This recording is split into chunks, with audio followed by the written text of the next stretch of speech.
Baik, Assalamualaikum warahmatullahi wabarakatuh. Kami dari kelompok 8 ingin mempresentasikan sebuah materi manajemen risiko.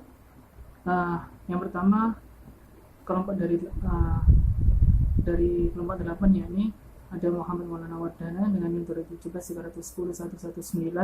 Yang kedua ada Winda Dwi R 2017-310-528. Dan yang ketiga ada Anita Firdaus 2017-310-666. Kemudian kita langsung ke teori. Yang pertama yakni ada manajemen risiko. Manajemen risiko adalah proses mengidentifikasi, menganalisis, mengevaluasi, mengendalikan, dan berusaha menghindari, meminimalkan, atau bahkan menghilangkan risiko yang tidak dapat diterima. Dalam hal ini, risiko berkaitan dengan pendekatan atau metodologi dalam menghadapi ketidakpastian dalam bisnis. Kemudian ada risk assessment atau penilaian dalam risiko. Penilaian dalam risiko dikategorikan sebagai berikut. Yang pertama yang kritis, exposure akan mengakibatkan kebangkrutan, misalnya. Yang kedua ada penting, memungkinkan kerugian tidak akan menyebabkan kebangkrutan, tetap menuntut perusahaan untuk mengambilnya keluar pinjaman untuk melanjutkan operasi. Kemudian yang ketiga ada tidak penting, exposure yang dapat diakomodasikan oleh aset yang ada atau pendapatan saat ini tanpa memaksakan tekanan finansial yang tidak semestinya. Menetapkan risiko yang teridentifikasi ke salah satu kategori di atas memberikan mereka tingkat signifikansi dan bantuan menentukan cara yang tepat untuk menangani risiko tersebut. Penilaian risiko dibahas lebih detail di bagian selanjutnya. Oke, kemudian yang selanjutnya ada lingkungan internal. Lingkungan internal adalah basis dan infrastruktur untuk ketujuh IRM lainnya komponen, dan terdiri dari 5 kategori. Yang pertama ini ada keyakinan, sikap, gaya operasi, dan selera risiko manajemen. Kemudian yang kedua ada komitmen manajemen terhadap integritas, nilai etika, dan kompetensi. Kemudian yang ketiga ada pengawasan manajemen atas pengendalian internal dan struktur perusahaan. Yang keempat ada metode pembelian wewenang dan tanggung jawab melalui pembentukan formal kebijakan dan prosedur yang konsisten dengan tujuan dan sasaran. Kemudian kelima ada kebijakan, prosedur, dan praktik sumber daya manusia yang mengawasi kondisi kerja yang ada, insentif pekerjaan, promosi, dan peningkatan karir. Selanjutnya ada respon risiko. Setelah menilai risiko, langkah selanjutnya adalah menyusun rancangan tindakan dan menentukan tindakan yang dapat diterapkan, teknik untuk menanggapi risiko yang teridentifikasi. Biasanya proses respon risiko dimulai dengan perusahaan mengevaluasi risiko yang melekat, kemudian memilih teknik respon yang sesuai, dan akhirnya menilai risiko sisa. Manajemen dapat bereaksi atau menanggapi risiko yang diidentifikasi di salah satu 4 cara berikut, yakni ada hindari, cegah, dan kurangi atau transfer. Kemudian selanjutnya ada aktivitas pengendalian. Misalnya COVID, mengidentifikasi aktivitas pengendalian sebagai kebijakan, prosedur, praktis, dan struktur organisasi dirancang untuk memberikan jaminan yang wajar bahwa tujuan bisnis akan tercapai, dan itu cara yang tidak diinginkan dan dicegah atau dideteksi dan diperbaiki. Kemudian selanjutnya ada informasi dan komunikasi. Manajemen membutuhkan informasi yang dihasilkan dari sumber internal atau eksternal berguna, yaitu informasi berkualitas untuk membuat keputusan bisnis yang efektif dan efisien, serta mendukung secara memadai berfungsinya sistem pengendalian internal. Informasi berguna jika memenuhi 7 kategori atau 7 syarat berikut. Yang pertama yakni ada relevan. Informasi relevan dan dapat diterapkan untuk membuat keputusan. Misalnya keputusan untuk memperpanjang kredit, pelanggan akan membutuhkan informasi yang relevan tentang saldo pelanggan, dari sebuah laporan umur, piutang dagang, dan lain-lain. Kemudian yang kedua terpercaya. Informasi bebas dari bias dan diandalkan dan dipercaya. Kemudian yang ketiga ada lengkap. Informasi tidak menghilangkan aspek penting dari peristiwa atas kegiatan. Kemudian yang keempat ada tepat waktu. Informasi yang perlu disediakan pada waktunya untuk membuat suatu keputusan. Kemudian yang kelima ada dapat dimengerti. Informasi harus disajikan dengan cara yang berarti. Kemudian yang keenam ada dapat diverifikasi. 2 orang atau lebih di independen dapat menghasilkan kesimpulan yang sama. Kemudian yang ketujuh ada dapat diakses. Informasi tersedia bila diperlukan. Oke, sekian presentasi dari saya. Selanjutnya akan dijelaskan oleh rekan saya, yakni Winda. Terima kasih atas kesempatannya. Saya Winda Dewi Rahmawati dengan NIM 2017-310528. Di sini saya akan melanjutkan presentasi dari rekan saya mengenai pemantauan.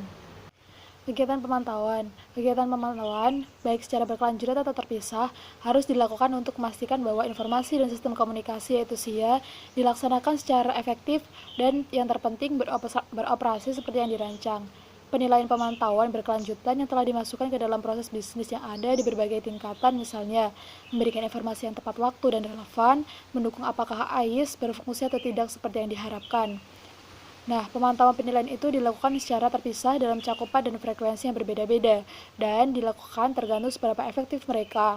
Hasil dari penilaian risiko dan tujuan dan sasaran manajemen tertentu, misalnya, aktivitas pemantauan dapat mencakup audit internal atau pengendalian internal evaluasi, menilai pengawasannya efektif, pemantauan terhadap anggaran yang diterapkan, yang disetujui, dan sebagainya. Selanjutnya, yakni penilaian risiko. Penilaian risiko merupakan langkah pertama dalam metodologi manajemen risiko. Penilaian risiko ini berdasarkan di NIST, digunakan oleh organisasi untuk menentukan sejauh mana operasi ancaman dan mengevaluasi risiko yang terkait dengan sistem teknologi informasi. Hasil di atas membantu manajemen dalam mengidentifikasi dan menerapkan kontrol TI yang tepat untuk mengurangi dan atau menghilangkan ancaman tersebut dan risiko. Selanjutnya ini available guidance. Nah, ada beberapa standar profesional yang memberikan panduan kepada auditor dan manajer yang terlibat dalam proses penilaian risiko. Standar-standar ini berasal dari organisasi yang diakui secara luas seperti COBIT dan ISO atau EAC. Standar lain untuk penilaian risiko bersedia dari NIST, GAO, Institut Angkutan Publik Amerika, ISAKA, Institut Auditor Internal, dan Komite Organisasi Sponsor dari Third-Way Commission. Selanjutnya, yakni COBIT. Seperti yang dinyatakan sebelumnya, COBIT adalah kerangka kerja tata kelola TI yang terkenal yang membantu organisasi di bidang kepatuhan, peraturan, dan penyelarasan strategi dan organisasi TI. Nah, COBIT itu juga penting untuk organisasi di bidang manajemen risiko. Secara khusus, rangkaian praktik TI yang diterima secara umum atau tujuan kontrol COBIT sendiri, itu ada COBIT internasional yang membantu karyawan, manajer, eksekutif, dan auditor dalam memahami sistem TI, melepaskan fidusia tanggung jawab, mengelola dan menilai risiko TI, dan memutuskan tingkat keamanan yang memadai dan kontrol. COBIT membantu organisasi menciptakan nilai optimal dari teknologi informasi dengan menjaga keseimbangan antara menyadari manfaat dan mengoptimalkan tingkat risiko dan penggunaan sumber daya. Rangkaian standar ISO atau AEC 27000 mencakup teknik yang membantu organisasi menggunakan mereka aset informasi. Aset ISO atau AEC teknologi informasi, teknik keamanan manajemen risiko. Keamanan informasi misalnya memberikan pedoman untuk kepuasan manajemen risiko, keamanan informasi. Ini mendukung konsep umum yang ditentukan oleh ISO IEC 27001 dan berlaku untuk organisasi dalam sebagian besar jenis industri, misalnya komersial atau swasta, pemerintah, non-profit, dan lain-lain. Standar ISO atau IEC semua membantu organisasi mengelola keamanan aset, tetapi tidak terbatas pada informasi keuangan, kekayaan intelektual, detail karyawan, atau informasi yang dipercayakan oleh pihak ketiga. Standar ISO atau IEC sendiri ini tidak menentukan atau merekomendasikan manajemen risiko tertentu dengan metode, tetapi menyarankan proses yang terdiri dari urutan terstruktur kontinu. Yang pertama ini menetapkan konteks manajemen risiko, termasuk ruang lingkup, tujuan kepatuhan, pendekatan atau metode yang akan digunakan, serta kebijakan dan kriteria yang relevan, misalnya risiko organisasi toleransi, selera risiko, dan lain-lain. Yang kedua, menilai risiko informasi yang relevan secara kuantitatif atau kualitatif dengan mempertimbangkan informasi aset, ancaman, kerentanan, dan kontrol yang ada. Yang ketiga, menentukan berdasarkan tingkat risiko bagaimana manajemen akan beraksi atau menanggapi yang diidentifikasi risiko, yaitu apakah manajemen akan sepenuhnya menghindari, mengurangi, mentransfer ke pihak ketiga, atau akhirnya menerima risikonya. Yang keempat, yaitu menjaga pemangku kepentingan agar sadar dan terinformasi sepanjang risiko keamanan informasi proses manajemen itu sendiri. Yang kelima, memantau dan meninjau resiko, pelakuan resiko, tujuan resiko, kewajiban kriteria terus-menerus. Yang terakhir, mengidentifikasi dan menanggapi perubahan signifikan yang tepat. Selanjutnya yaitu National Institute of Standard and Technology atau NICT. Fokus utama kegiatan NICT di bidang teknologi informasi adalah menyediakan kriteria pengukuran untuk mendukung pengembangan tentang teknologi penting dan berwawasan ke depan. Standar dan pedoman NICT dikeluarkan sebagai Federal Standard Pemrosesan Informasi FIPS untuk penggunaan di seluruh pemerintah. Nah, NIST mengembangkan FIPS saat ada persyaratan pemerintah federal yang mendesak untuk standar TI yang terkait dengan keamanan dan interoperabilitas, dan tidak ada standar atau solusi industri yang dapat diterima. Salah satu yang pertama dari beberapa standar federal yang dikeluarkan oleh NICT pada tahun 1974 adalah FIPS 31, yakni panduan untuk pemrosesan data otomatis, keamanan fisik, dan manajemen resiko. Standar ini disediakan panduan awal untuk organisasi federal dalam mengembangkan keamanan fisik dan manajemen risiko program untuk fasilitas sistem informasi atau IIS. Kemudian pada Maret 2006, NICT mengeluarkan FIPS 200, yakni persyaratan keamanan minimum untuk sistem informasi dan informasi federal, di mana federal lembaga bertanggung jawab untuk memasukkan dalam informasi mereka. Kebijakan prosedur itu memastikan kepatuhan dengan persyaratan konfigurasi sistem yang dapat diterima secara minimal sebagaimana ditentukan oleh agensi.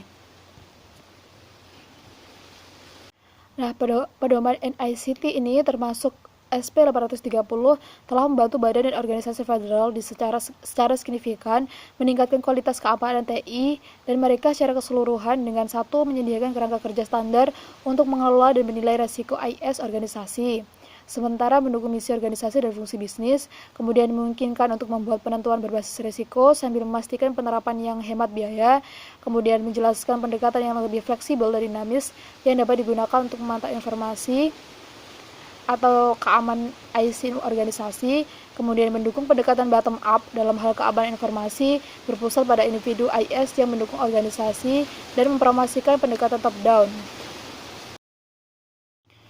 Nah, selanjutnya yaitu Government Accountability Office atau GAO. GAO adalah badan non-partisipan dalam cabang legislatif pemerintah. GAO ini melakukan audit, survei, investigasi, dan evaluasi program federal. Ini mungkin termasuk audit badan federal dan pemerintah negara bagian, kabupaten dan kota, dan meluas ke industri swasta di mana dana federal dihabiskan. Seringkali pekerjaan GAO ini dilakukan atas permintaan komite kongres atau anggota atau untuk memenuhi mandat khusus atau persyaratan legislatif dasar. Nah, GAO ini temuan dan rekomendasi dipublikasikan sebagai laporan kepada anggota kongres atau disampaikan sebagai kesaksian kepada komite kongres. GAO ini telah mengeluarkan banyak laporan tentang komputer keamanan, kerentanan TI, dan juga penilaian resiko. Ini American Institute of Certified Public Accountant atau ICPA. Pernyataan tentang standar audit SAS dikeluarkan oleh Dewan Standar Auditing dari ICPA dan diakui sebagai interpretasi dari 10 standar audit yang diterima secara umum. Nah, seperti disebutkan di bab sebelumnya, ICPA telah memainkan peran utama dalam penerbitan panduan untuk profesi akuntansi dan kontrol. Contoh penerapan konsep risiko dan materialitas audit dilengkapi dengan diterbitkannya SAS 47. Resiko dan materialitas audit dalam melakukan audit yang terkait dengan penilaian resiko dalam SAS 47, resiko pengendalian didefinisikan sebagai kemungkinan salah saji terjadi dalam saldo akun atau golongan transaksi yang di mana satu dapat menjadi material jika digabungkan dengan salah saji dalam saldo atau kelas lain, dan dua tidak akan dicegah atau dideteksi secara tepat waktu oleh sistem pengendalian internal. Terima kasih atas kesempatannya. Saya Anita Firdaus dengan NIM 2017-310-666 akan melanjutkan presentasi dari rekan saya. Yang selanjutnya yaitu ISACA. ISACA merupakan sebuah yayasan nirlaba yang berkomitmen untuk memperluas basis pengetahuan profesi melalui komitmen untuk penelitian. Dewan Standar ISACA telah memperbarui dan mengeluarkan beberapa pedoman audit sistem informasi yang telah diakui sebagai standar audit sistem. Pedoman ISACA berjudul Penggunaan Penilaian Resiko dalam Perencanaan Audit menentukan level pekerjaan audit yang diperlukan untuk memenuhi tujuan audit tertentu. Hal itu merupakan sebuah keputusan subjektif yang dibuat oleh auditor TI. Maka dari itu, auditor TI harus mempertimbangkan pedoman tersebut dalam menentukan bagaimana mencapai implementasi standar sebelumnya dan menggunakan pertimbangan profesional dalam penerapannya. Selanjutnya yaitu Institut Auditor Internal yang memiliki standar 2110 yang berjudul Manajemen Risiko, yang menjelaskan bahwa aktivitas audit internal harus membantu operasional organisasi dengan mengidentifikasi dan mengevaluasi eksposur risiko yang signifikan dan berkontribusi pada peningkatan manajemen risiko dan pengendalian sistem. Hal ini memberikan panduan tambahan dalam bentuk standar penerapan 2110, di mana pada A1 atau Assurance Engagement, aktivitas audit internal harus memantau dan mengevaluasi efektivitas sistem manajemen risiko organisasi. Sedangkan pada A2, menetapkan bahwa aktivitas audit internal harus mengevaluasi eksposur risiko terkait dengan tata kelola organisasi, operasi, dan SI mengenai yang pertama keandalan dan integritas informasi keuangan dan operasional, yang kedua efektivitas dan efisien operasi, yang ketiga pengamanan aset, dan yang terakhir kepatuhan terhadap hukum, peraturan, dan kontrak. Selanjutnya yaitu Komite Organisasi Sponsor dari Komisi Tradeway atau JOSO. JOSO dibentuk sebagai organisasi sektor swasta independen, sukarela, dan berdedikasi untuk meningkatkan kualitas pelaporan keuangan melalui etika bisnis, pengendalian internal yang efektif, dan tata kelola perusahaan. JOSO terdiri dari perwakilan dari industri, agensi akuntan publik, firma investasi, dan New York Stock Exchange. Sedangkan JOSO IRM yang telah dibahas sebelumnya dikembangkan oleh Global Kantor Akuntan PricewaterhouseCoopers dan diterbitkan pada bulan September 2004. IRM adalah alat yang efektif bagi manajemen senior dan dewan untuk menetapkan tujuan dan strategi, mengidentifikasi, mengevaluasi, dan mengelola area risiko, memilih dan menetapkan kontrol untuk mengurangi dan menangani area berisiko, dan memastikan bahwa perusahaan pada akhirnya mencapai tujuannya. Selanjutnya yaitu asuransi sebagai bagian dari penilaian risiko TI. Pemahaman yang jelas mengenai pertanggungjawaban dan manajemen risiko diperlukan untuk meninjau kecukupan asuransi TI sebuah organisasi. Manajemen TI dan administrator keamanan data harus menyadari hubungan antara risiko dan asuransi untuk memahami alasan dibalik pilihan asuransi dan jenis asuransi yang paling dapat diterapkan pada lingkungannya. Sebuah bisnis harus punya cara untuk melindungi diri mereka sendiri dan memulihkan kerugian mereka. Asuransi dapat mendistribusikan kerugian, sehingga kerugian yang menghancurkan bagi individu atau bisnis tersebar secara adil di antara kelompok anggota yang diasuransikan. Selanjutnya yaitu resiko IT biasanya diasuransikan. Dalam lingkungan TI terdapat resiko khusus yang umumnya ditangani oleh asuransi, antara lain yang pertama yaitu kerusakan peralatan komputer, yang kedua biaya media penyimpanan, yang ketiga biaya untuk memperoleh data yang disimpan di media, yang keempat kerusakan bagi orang luar, dan yang terakhir dampak bisnis dari hilangnya fungsi komputer. Jenis polis asuransi yang mencakup resiko ini termasuk properti, kewajiban, gangguan bisnis, dan asuransi fidelity bonding. Selanjutnya yaitu asuransi cyber. Sebuah organisasi harus memutuskan apakah asuransi cyber sekarang merupakan pilihan yang layak untuk mengurangi kerugian dan dapat menghasilkan biaya yang berlebihan.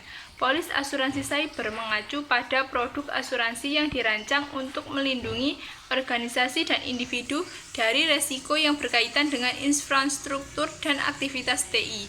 Jenis asuransi khusus ini mencakup biaya yang berkaitan dengan kerugian pihak pertama atau klaim pihak ketiga. Cakupannya biasanya mencakup kerugian dari perusakan data, pemerasan, pencurian, peretasan, dan serangan penolakan layanan.